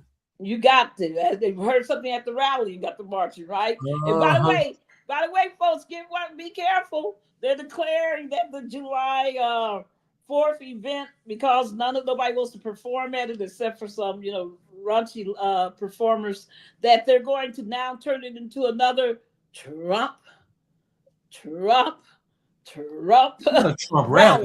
Another Trump rally on the mall. Beware. That's all I can say. So I just want to point out that your point about the fact that they know that there are procedures to use to stop these kind of unwarranted, random, dangerous remarks, and that they didn't do it. That's their fault, and that's the nature of a tortoise. I want to remind people that take the proper precautions. The only unprepared remarks at the March on Washington in 1963 was when Mahalia Jackson shouted at Dr. King, "Tell him about the dream, Doc." Exactly. And he went off script, right? He went off script. Exactly. Otherwise, there would be no "I have a dream" speech. And it's fascinating because he had given that speech all over the country, right? It was written by, if I'm correct, a senior minister out of Detroit, that particular part of the speech, and had been, previously uttered in its entirety in Detroit, which is why she knew about it. That's right. That's how Mahalia knew about it, because she heard it. And that amazing guy who wrote the speech, I'm just trying to remember if he's alive or not, because somebody was telling me about him recently. And I had not have the. I think Clarence Jones had some say in it. He recently died. He was a lawyer. That might be him. He had a piece of it. I think Jack Odell, Hunter Pitts Odell, had a piece. There you go. There you go. As well, and he is of course expired. Barbara, there's so much going on in the world. We're closing in on July 4th, the 250th anniversary. Barbara, what should we be focusing on right now? First of all, before I get you know what I'm going to tell people. You got an obligation, folks, right now to vote. And that is extremely important that you take your time and exercise your vote. Right now, there are elections going on in the following states. And if you live in those states, you got family in those states, you make sure they're voting. Make sure that you're voting today. Alabama, you have elections. California, good old California, you have elections today. Oklahoma, you have elections today. Georgia, you got primaries and runoff elections going on right now in Georgia today. Washington, D.C., you have elections. Maryland, you are early voting through the 18th of this month. It is time, folks. Get that vote on. Come on, show up and show out at these polls. Don't let me be reading these numbers like 6.5% voter turnout. Come on, let's do this. It's time for you to show up, especially in this moment. So that's one thing I wanted to remind people of, is just to exercise their own personal power. Don't let it go to waste, people.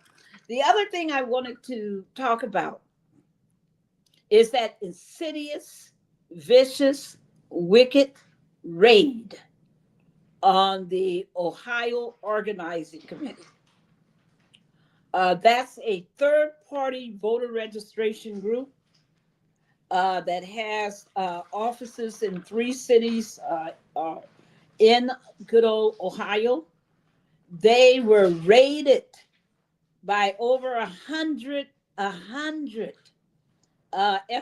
agents who took it upon themselves not only to crash into their offices without a warrant for most of these raids, but they also sent agents to people's homes and interview and interrogated. Wait a minute, folks.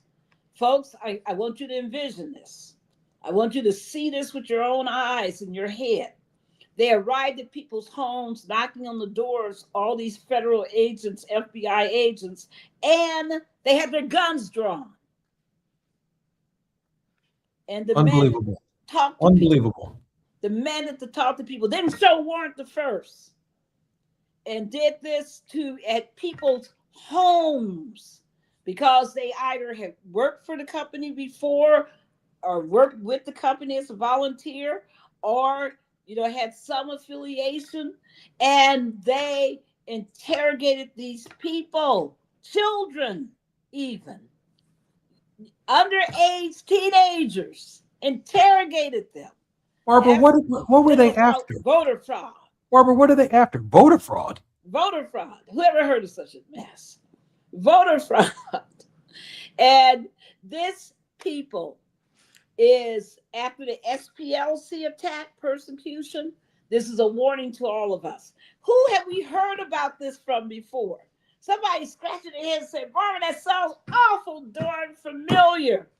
Isn't there a movie about this? Aren't there stories about this? Didn't Coretta Scott King send a special letter to the Senate Judiciary Committee about this? Yes, because when Jeff Sessions was up to become Attorney General, people talked about the horrific raids that he had conducted on people's homes, accusing Black voter registrants who were out there registering people to vote because they had been prohibited from voting until the 1965 Voting Rights Act, that he sent his own version of the State Bureau of Investigations after these people. And it was, a story of this kind of voter intimidation. So here we are from the late, 70s? Here we are again in the 21st century, seeing the same evil, wicked tactics of accusations against voters. Remember the last time we saw this really publicly? Remember Miss Ruby, everybody? Miss Ruby, who Rudy Giuliani had the nerve to tell the world was engaging in voter fraud, she and her daughter. It turned out it was a lie, and he ended up what? Having to pay them all of his possessions, baseball cards, watches, apartment furniture. He lied on them. And he terrorized them, terrorized their lives. Folks, this is happening right now. If you have a moment, write down the following. I'm going to give you a second. Get ready to write down however you record information. Go to handsoffohio.org. Hands Off Ohio. And we want you to go there. And we want you to become aware of how to protect the people who are being indicted, investigated, and persecuted by this FBI. Listen, folks, let me be very clear. If you got an issue with third-party voter registration, if you don't like it, guess what? There's an alternative. And it's very effective. I think the state of Illinois has it. It's called automatic voter registration, AVR. And that's done by the state itself. So you don't have these poor groups having to step in the breach for where states are failing to register people to vote, having to supplement it by their own outreach. Instead, the state automatically registers every adult, and people can opt out if they don't want to be registered. Folks, this is a call to conscience. What's being done is unconscionable. And right now, you won't pass AVR because you don't want people to be registered to vote. Then you're going to attack the very groups that do the work. No way. No way. Barbara, I do have to ask this question, and it's a bit tongue-in-cheek. Recently, it was revealed that Senator Tuberville lived and voted in Florida, but ran for office in Alabama. Are you aware of any FBI raids on his homes, facilities, for what could be an apparent probable cause for the basis of voter fraud, that is voting in two different locations? I know Donald Trump has been looking very carefully for someone who has done that. Are you aware of any such federal investigation that's currently underway or pending? No, because this is all about partisanship, right? Basically this raid on the Ohio organizing committee is designed to rig the system. They have a major Senate race It's one of the most important races in the country right now. It's going to help determine who controls the Senate. And they are doing this purposefully to try to discourage people who they feel might vote for him so that they can maintain a GOP control of the Senate. I'm just talking about what they're doing, people. You know, I'm not, trying to be partisan at all. I'm just telling you their own partisan motives for why they are attacking this one group so viciously. 3 different cities, they raided their offices. Barbara? Then they went to people's homes with guns drawn out. Barbara, I'm Jesse Jackson Jr. Listening to the Jesse Jackson Jr. Show on KBLA Talk 1580. It's our 5th anniversary. We'll see you at the Beehive. More with Barbara Arnwine when we come forward in just a moment. It's afternoon drive time with Jesse Jackson Jr. Only on KBLA Talk 1580.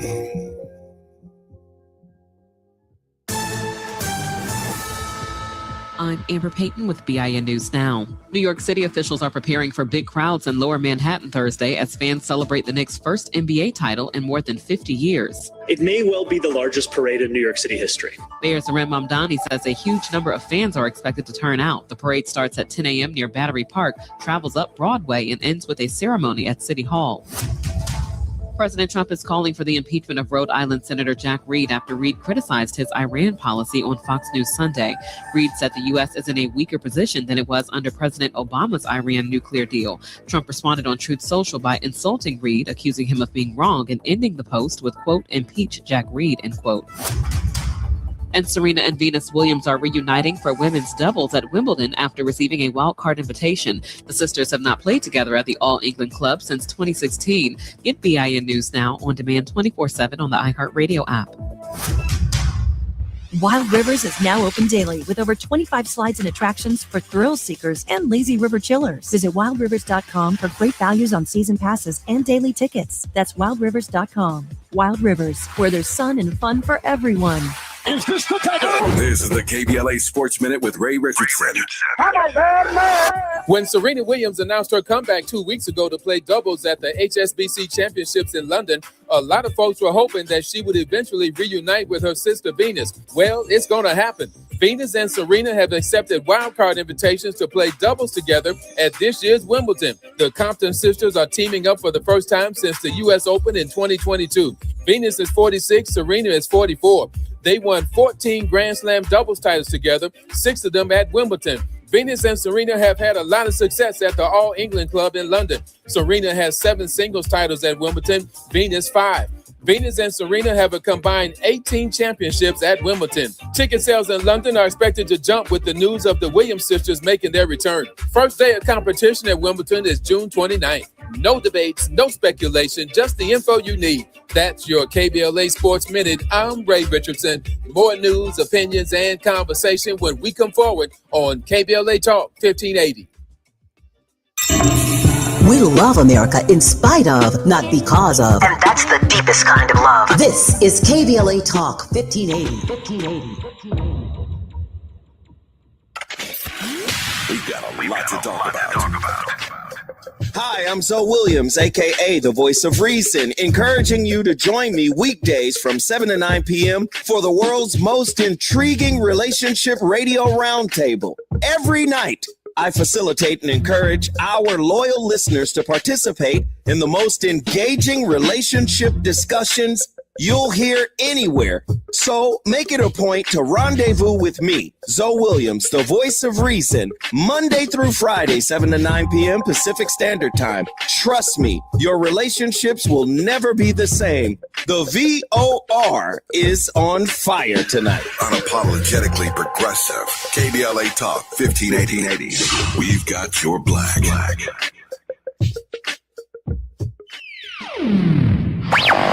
All I need is one mic. With a KBLA Talk 1580 editorial, I'm Tavish Smiley. We continue our look at what is happening and what is not happening along the Destination Crenshaw corridor. Last time we talked about the promises made to this community. Today we talk about the reality on the ground, and it is not pretty. Let's start with something as basic as a visit to the vet. Customers of the local veterinary clinic right next door to this studio are forced to park blocks away and carry their sick and injured animals through conditions that no pet owner or sick animal should have to endure. Why? Because the construction has blocked access to the vet's parking lot for years now.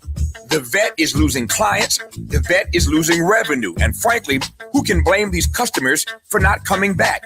This is but one example of a small Black-owned business being quietly strangled, and nobody at City Hall seems to notice or care.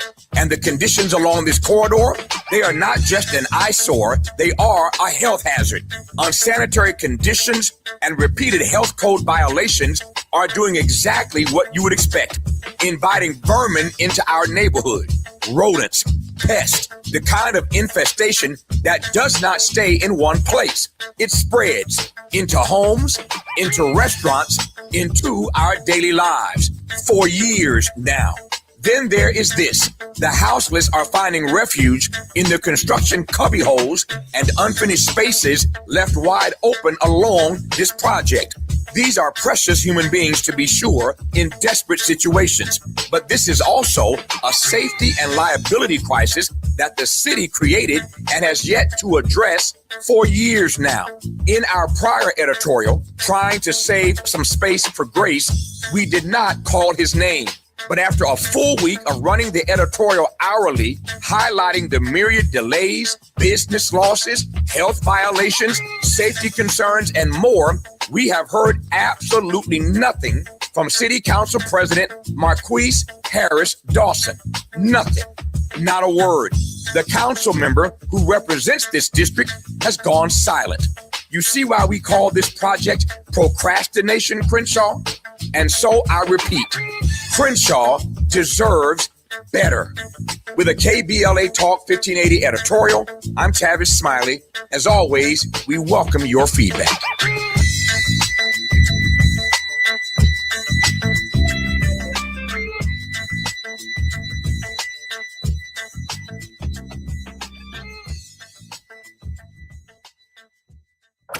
You're listening to Jesse Jackson Jr. on KBLA Talk 1580. The Jesse Jackson Jr. Show. The Jesse Jackson Jr. Show. The Jesse Jackson Jr. Show. The Jesse Jackson Jr. Show. King Quality drops the beat. Come on and talk with me. Come on and listen to me. Come on and talk with me. Come on and listen to me. KBLA Talk 1580. Download the app. I'm Jesse Jackson Jr. Barbara Arnwine was born in Southern California and graduated from Scripps College and Duke University School of Law. Barbara, welcome forward to the Jesse Jackson Jr. Show on KBLA Talk 1580. And great to be here. Barbara Arnwine. Barbara, how can we support your work? You can go to tjcoalition.org. tjcoalition.org. Barbara, what are we doing next? Are we No King's March? Are we? I know we're marching to the polls today. What are we doing next? No, we're getting down. Folks, now you need to be going to blackpowerwarroom.com. And because we're getting down, we're not playing. On today, right now, there was an all-day prayer vigil protest. They walked around the state capital of Georgia like they were walking around Jericho. Not around Jericho, not 7 times. I mean, the NAACP and clergy from throughout Georgia descended upon the Georgia Capitol because those rascals are going into special session tomorrow, folks, to undo Black and Latino districts. They are targeting 2 majority Black districts, 26 state districts that includes Latino districts. They are after our power. They are determined to send us back. And wait a minute, you heard what I said. It was a special session. Do everybody know what this week is? What's June 19th? Juneteenth. They chose to do this. Chose to do it on Juneteenth. Chose to say, the heck, Black folks, with your freedom. Forget about it. We're taking you back. This is after Kemp kept telling everyone, after the Calais case came out, said there's no need for Georgia to redistrict. In fact, he said repeatedly for weeks, Georgia won't redistrict. And then all of a sudden, here's this rush to redistrict. What changed in the calculus? Something happened. Who made whom a promise? What happened, folks? Because this is outrageous, and the Black folks and the Latino folks in Georgia are enraged, and they ought to be. So tomorrow, there will be major demonstrations in Georgia, at the state capitol, major demonstrations. There will be major demonstrations on the 18th, the 17th, and the 18th. Be sure, people, be sure to do everything that you can. If you got family in Georgia, you tell them to get down there. If you are in Georgia, you get down there. Barbara, once you change the lines in any contiguous congressional district or state representative or state senatorial district in a given state, it impacts the lines of every district across the state because of reapportionment. Exactly. My question for you is, the two Black districts that they seek to eliminate in the state of Georgia after Mr. Kemp's recantment of his commitment not to do so. You heard me. Who are the primary targets of that? The primary targets are Black folks. Well, I mean, congressionally, is that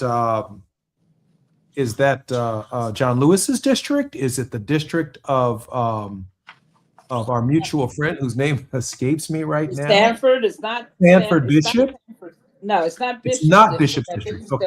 I think it's the old Davis district, and but I can't really answer that in specifics.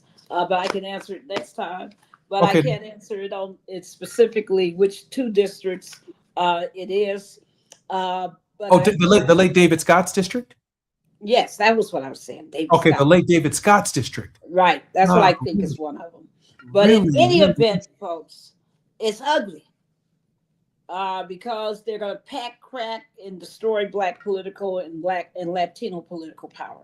And it's just a matter of time when you do that Senator Warnock, without the concentration of Blacks, knowing that their vote can create a congressman or a state senator or a state legislature, somehow you give up on the idea that the collective vote can win a senatorial seat.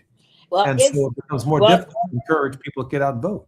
Well, it's going to make people be more, attentive to that senatorial seat, I would hope. But one of the things that I want people to know is that this is Freedom Summer, right? We're back to 1965. In 2026, we're back to 1965. So this is Freedom Summer. And we're going to have, events all over the country. And it's just critical for people to keep their eyes open. And the big one I'm working on, and that is July the 17th through the 19th, the weekend of action for Good Trouble Lives On. We have, guess who are our partners in Good Trouble Lives On? You ready? I'm ready. We're ready. It's called Movement Conversions. No kings. Fantastic. They accept now the agenda that you've been articulating on our side of town. They're going to be part of Good Trouble Lives On. We also have the Mayday Strong, the union movements, who have joined Good Trouble Lives On. We also have Freedom Summer, All Roads Lead to the South, as a partner. We are doing severe movement conversions to make sure that we collectively come together and use our resources to be stronger, to make a difference, because the attack that we're under is unprecedented. When you go to people's homes with guns drawn out, when you interrogate children with no lawyers present, with no parents present, when you do this madness, you are hell-bent on trying to rig an election the best way you can so that you can win and dominate and have your political power be the only thing that counts. Folks, read the article. There's a new article out about the 88 corporations that paid not one dime. Did you hear me? 88 multinational huge corporations worth billions and trillions of dollars did not pay one dime in taxes. And it's all about what they've done to consolidate their hold over Congress and about the 1,500 plus lobbyists that they send up on that hill every day. It's about how many billions of tax benefits they've gotten from this Congress, about all the tax evasion that this Congress has served them.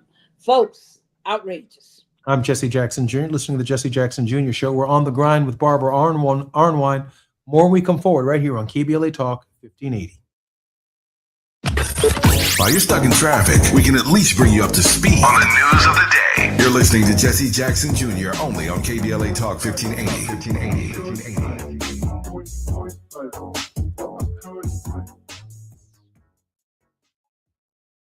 This is the story of the one. As a maintenance engineer at a beverage manufacturing plant, he starts his day knowing every line is ready to run because Grainger delivers the industrial-grade products he needs to keep mixers, conveyors, and packaging equipment moving. With Grainger's vast selection of bearings, belts, and motors, he keeps operations running smoothly, so nothing grinds to a halt. Call 1-800-GRAINGER, click Grainger.com, or just stop by. Grainger, for the ones who get it done. Please be advised, you may want to stop eating the following foods immediately. Broccoli, kale, blueberries, quinoa, spinach. I thought those were good for me. What's healthy for one person may cause inflammation for another. So how do you know what your body actually needs? That's where Viome comes in. Viome is a simple at-home gut health test that analyzes your real-time biology to give you personalized nutrition guidance and custom supplements. Learn more at Viome.com/gut. V as in Victor, IOME.com/GUT. And use coupon code GUTHEALTH50 to save $50 off your purchase. For adults with Crohn's disease or ulcerative colitis symptoms, every choice matters. Tremfya offers self-injection or intravenous infusion from the start. Tremfya is administered as injections under the skin or infusions through a vein every 4 weeks, followed by injections under the skin every 4 or 8 weeks. If your doctor decides that you can self-inject Tremfya, proper training is required. Tremfya is a prescription medicine used to treat adults with moderately to severely active Crohn's disease and adults with moderately to severely active ulcerative colitis. Serious allergic reactions, increased risk of infections or lower ability to fight them, and liver problems may occur. Before treatment, get checked for infections and tuberculosis. Tell your doctor if you have an infection, flu-like symptoms, or need a vaccine. Explore what's possible. Ask your doctor about Tremfya today. Call 1-800-526-7736 to learn more or visit tremfyaradio.com. KBLA Talk 1580. We've got a lot to talk about. KBLA Talk 1580, connecting you with services and solutions. 10 Toes In serves as a mentorship and domestic violence prevention program. They support, educate, and empower couples during and after incarceration. They assist male returning citizens to re-enter society successfully and to help them maintain a healthy relationship with their romantic partner. They offer a mentorship support group for formerly incarcerated men. 10 Toes In teaches its Intimate Relationships 101 curriculum at male prisons throughout the state of California. They host sister support group meetings for women who are intimately involved with incarcerated and formerly incarcerated men. 10 Toes In is a 501c3 nonprofit organization. To access their services or make a donation, please visit them online at 10toesin.org or find them on Facebook or Instagram. They are healing lives through relationships. This is a community call to action from KBLA Talk 1580. My mom has decided to learn to paint, and she's good. My dad's now into creative cuisine, and I've already put on 6 pounds. Learning new things comes with age. My mom, she started forgetting my name and what we're talking about. Forgetting well-known things doesn't. Memory loss may be a sign of Alzheimer's disease. Early detection gives you and your loved one time to plan for the future. Learn the warning signs of Alzheimer's at 10signs.org. Brought to you by the Alzheimer's Association and the Ad Council. Knock, knock, Capital One Bank guy. Wow, Charles Barkley? I just moved into the neighborhood. Can I borrow some Wi-Fi? Sure, Chuck. That's what the Capital One Cafe is here for. Open 7 days a week. Oh, can I use your ATM? My dog walker only takes cash. Anything for a neighbor. Can I try the catchphrase? Sure. Take it for a spin. There's no fees and minimums on Capital One checking accounts. Nice, Chuck. I'll take it from here. Capital One. What's in your wallet? Terms apply. Visit CapitalOne.com/bankguide for details. Capital One, NA, member FDIC. Now back to more of Jesse Jackson Jr. on KBLA Talk 1580. The Jesse Jackson Jr. Show. The Jesse Jackson Jr. Show. The Jesse Jackson Jr. Show. The Jesse Jackson Jr. Show. King Folly, drop the beat. Come on and talk with me. Come on and listen to me. Come on and talk with me. Come on and listen to me. KBLA Talk 1580. I'm Jesse Jackson Jr. Welcome forward to the Jesse Jackson Jr. Show on KBLA Talk 1580. We are on the grind with Barbara Arnwine. She is our most tenacious guest and regular contributor on Tenacious Tuesday. Barbara, you're the hardest working woman in radio and maybe the hardest working woman in civil and human rights. Barbara Arnwine, welcome forward to the show. I am happy to be here, and I have the answer for you about which 2 congressional districts. All right, fantastic. Let's do that because it is on the question of representation, and I do have a conversation and a question for you after you share with us those 2 districts.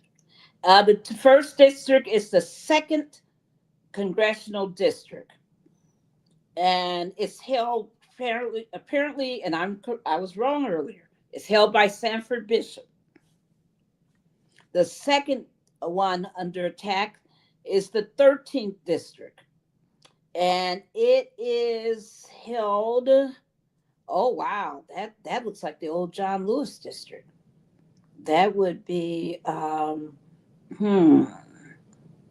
no. This is the David Scott district. It's the David Scott district. Yes, wow. This is the one I thought. Okay, so on this question of representation, and this is our final segment, and of course, you know I'm leaving you 3 minutes for your word of hope at the end. Yes. Barbara, we began escalating this question of representation in the southern states under the leadership of the NAACP, who called on our athletes to get the undivided attention of the Southeastern Conference and other conferences on this question. Now we have Georgia in real time. We have in that state the University of Georgia, Georgia Tech, Georgia State, and so forth and so on. Is there any report or feedback on the impact of the call? We heard from many of the student athletes on the call to join us in this fight for representation. Nothing. And, and I think people are beginning to turn their attention to where it should be on who are these corporate actors that people should be targeting. And I think you're going to hear more from me and others about that in the future. One thing I really do want to say to everybody listening, we bring a lot of hard news, to you. And it's not to discourage you at all. In fact, we want to encourage you that this means that you have your own power that you can bring in this moment, that you are able to make the difference in this moment. That's why I said, go to handsoffohio.org. That's why I say, become part of John Lewis Good Trouble Lives On. We already have some events in California. Let's get a whole state map lit up with events in every city. We already have events in Illinois. Let's get every city lit up. Across the country, every township, every city, every parish. Let's light them up with events. So on the first day, that the 17th, the actual death date of John Lewis, we're going to have teach. And we're going to be teaching people what their rights are and how to protect their vote. The second day, and we're going to have candlelight vigils in his honor. The second day, we're going to have events all over the country again. And this time we're going to be doing massive voter registration as the focus. Now we're going to do voter registration that Friday also, but the big focus of Saturday is voter registration. Just what they don't want is what we need. Absolutely. So we're going to be driving it. And then on the third day, we're doing preach. We're saying to the interfaith community, show up. If you're an imam, bring your mosque members. If you are, make sure that whenever you hold your services, no matter if you're Buddhist, no matter if you're a black church, if you're a white church, whatever, we want you to make sure that you have 100% registration of your members. And I should point out that on the 18th, we're going to be tearing it up, having a good time, teaching, preaching, and doing all of this in Georgia. We're going to be in Atlanta for our flagship event.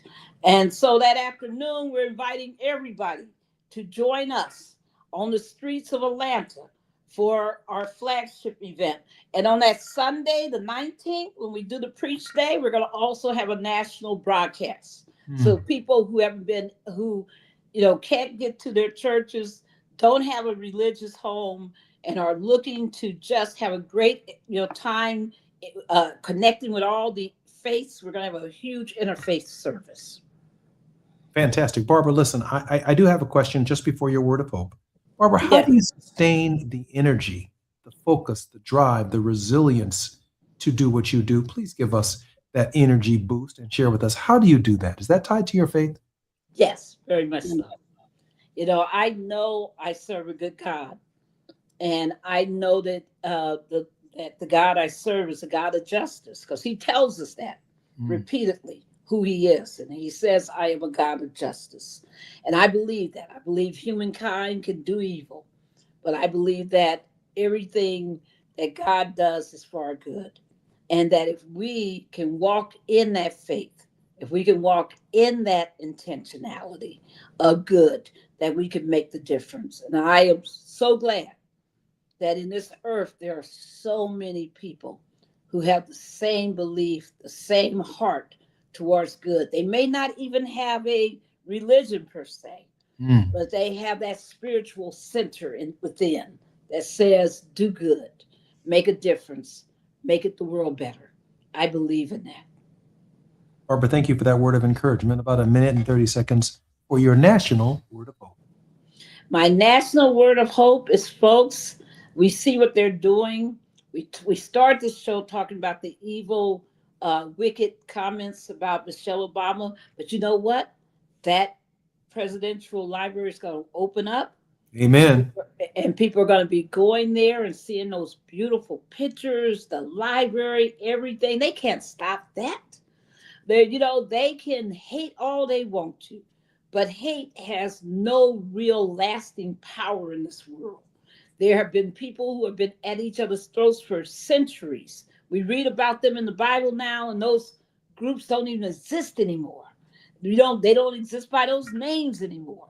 So it's just a reminder to you that what does exist is all the hope and all the belief in human dignity that so many have fostered in this world. Don't ever give up on good. Don't ever give up on yourself. Don't ever give up on humanity. We can make it through. Barbara, we love you over here at KBLA Talk 1580. Well, thank you so much. I was so happy to be in Chicago last week and to see everybody at the Rainbow Push Coalition and to just get hugged on, to see your beautiful mom and to see so many great folks and just to give all kind of hugs and shout outs. It was beautiful. Thank you. Love you so much. I'm Jesse Jackson Jr. You've been listening to the Jesse Jackson Jr. Show. We are celebrating the 5th anniversary of KBLA. Looking forward to seeing everyone at the Beehive this coming Friday. I'm on my way to Los Angeles. I'll be there tomorrow. I'm Jesse Jackson on KBLA Talk 1580 when we come forward. KBLA 1580 Santa Monica.